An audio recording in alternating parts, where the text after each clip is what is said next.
You may have read in the news that a Spanish artist is going to be the first woman to marry an AI-generated hologram. And you may find this news terrifying, you may find it fascinating. Wherever you are on the spectrum, I'm going to help you dissect it. I'm a sexuality expert. Here we go. So first of all, let me put your mind at ease. This particular event is an artistic statement, it's a performance statement. But yes, we are seeing advances in technology with AI, with humanoid robots as they call them. Yes, the prediction is that by 2045, 1 out of 10 human beings will have had a relationship with a sex bot or a humanoid robot. We're already seeing some of this deployed in the world of companion care for elderly people, for people who are on their deathbeds and have no one else to look after them.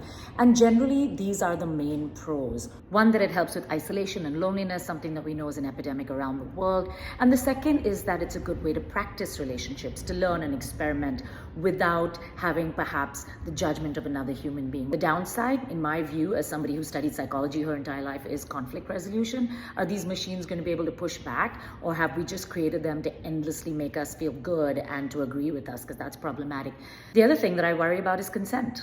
If this was a man, by the way, we'd definitely be asking, what about the power dynamic? What if he wants to do stuff with this hologram that we would not consider ethical or legal even? And that is one of the big philosophical questions as we go into this world of machines and sexuality. Is it okay to misbehave with these entities simply because they are not human? Big question. It's not an easy one to answer. So overall, here's my take on this whole situation. Slow and steady.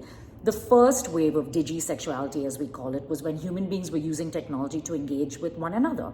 Think of the telephone, phone sex, great example. This second wave is when we're going to be interacting with the technology itself.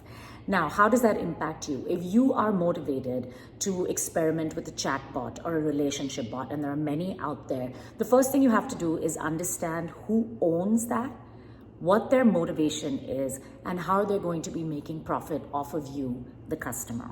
And the second bit is what I always say is you have to know yourself. We're creating a world in which this technology will allow us to have sex with anyone, anywhere, in any way, shape, or form that we want. And if we're infusing these entities with artificial intelligence, artificial empathy, artificial consciousness, are you going to show up as the human being who has a healthy relationship with their sexuality? Or are you going to be working in the deeper, darker shadows of your sexual identity? That's something you can think about and control now. Look, this is not an easy topic. I'm just scratching the surface. If you're interested in this, let me know in the comments and I will bring on more conversation and more dialogue around it. Until then, know thyself. Cheers.